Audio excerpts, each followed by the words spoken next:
Hi guys, nagluto nga pala ako ng adobong baboy. Paborito to ng asawa ko.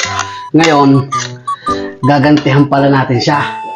Tulad nung ginawa niya nung nakaraan na pinaglalagyan niya ng bitchin yung pagkain na pinatikim niya sa akin. So ngayon, ang gagawin natin, ito naman ang ilalagay natin.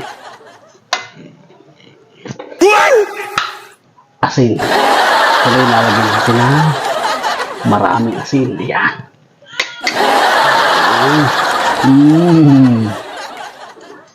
Papatikim natin do kay babe. Makadali tayo. Yan. Okay, let's go. Okay ba?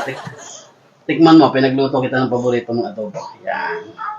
Ay, betchin to ah. Wala.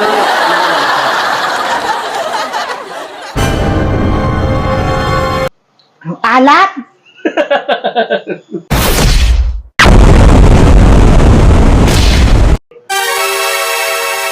Babe, okay ka lang?